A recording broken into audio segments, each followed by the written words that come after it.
Salut mes petits philosophes, aujourd'hui on va penser. Ouais, hein, tu t'attendais pas à celle-là? Tu pensais pas que t'allais utiliser ton petit cerveau en matin, hein? Ben regarde, ce site, c'est pas juste pour les informaticiens en couche qui jouent à la Ligue des légendes, mais c'est aussi un lieu de culture. Bon, je vous avouerai que si c'était pas de mon prof de philo, on n'en serait pas là, hein, à utiliser nos neurones.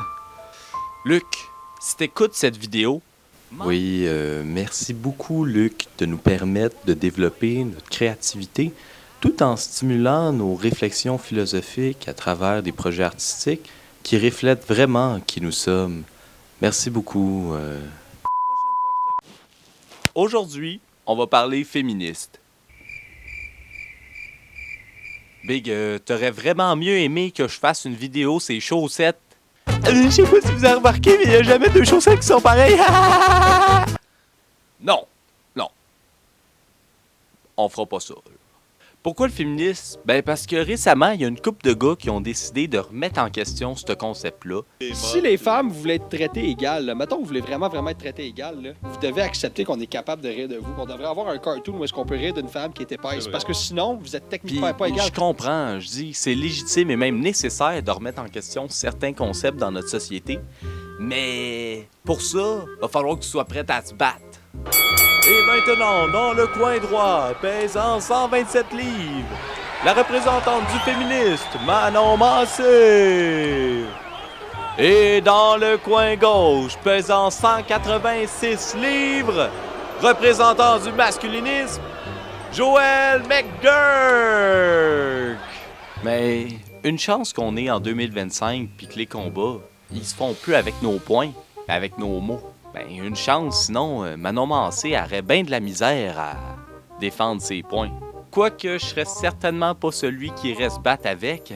Elle me fait ben trop peur. Non, réalistiquement, si tu veux pouvoir promouvoir une idéologie sur la place publique, ben, faut que tu sois prête à la défendre. Tu peux pas remettre en question les acquis en justice sociale des dernières années, tout en offrant un discours contradictoire. Pas vrai, Julien Bournival?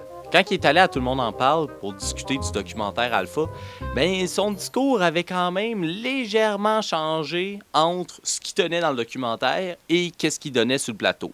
C'est ne pas les exposer à des trans, man, puis ne pas les exposer à des drag queens qui vont lire des contes, man, à l'école. Ils n'ont pas besoin de comprendre toutes les orientations sexuelles. aussi dit que la société voulait t'émasculer. Émasculer, c'est...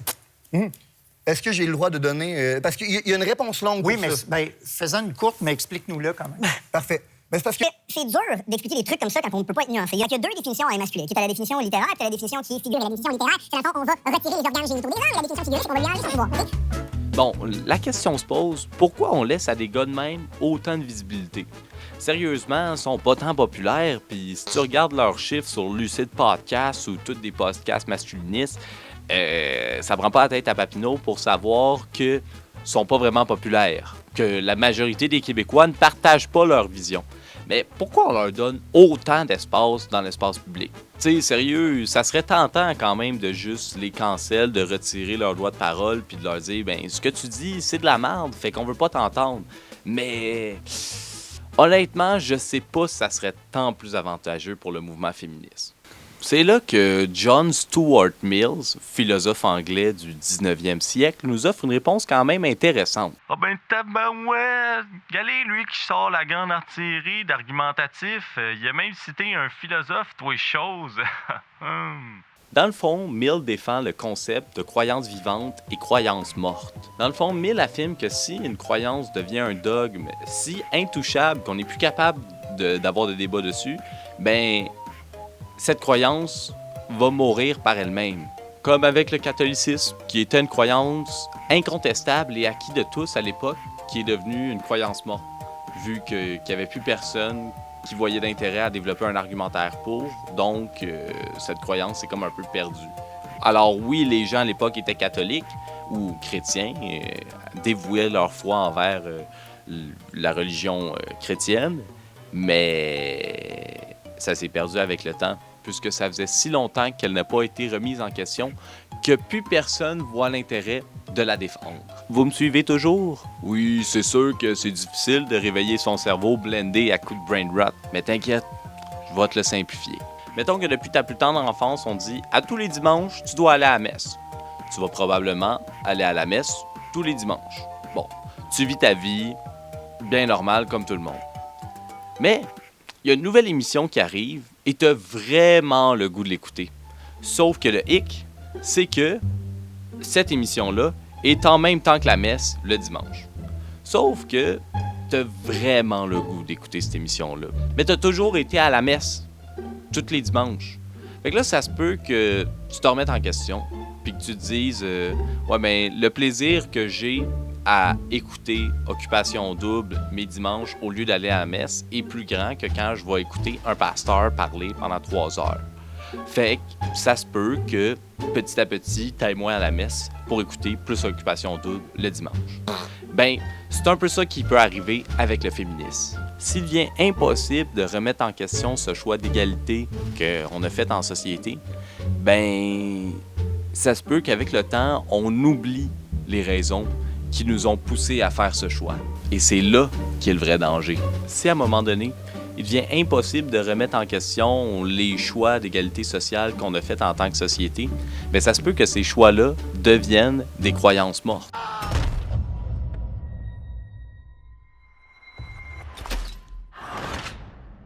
Si le féminisme et les causes d'égalité sociale deviennent plus que des croyances mortes, bien là, ça laisse tout l'espace à un mouvement masculiniste fort qui pourrait remonter et détruire les arguments pour les égalités sociales.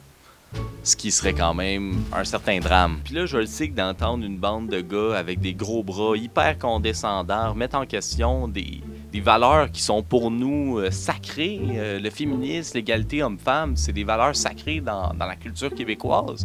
Bien, c'est sûr que ça peut être difficile à entendre, puis que ça fait mal. Mais dites-vous qu'à chaque fois qu'on doit trouver une bonne réponse face à un argument contre masculinisme, mais dites-vous que c'est un argument de plus pour le féminisme. Mill nous dirait que ces oppositions là, à nos idées sont essentielles pour les faire vivre. Parce que ça serait plus dangereux de les faire taire puis de faire mourir notre croyance que de les endurer, dire des pitreries, mais qui maintiennent notre croyance en vie.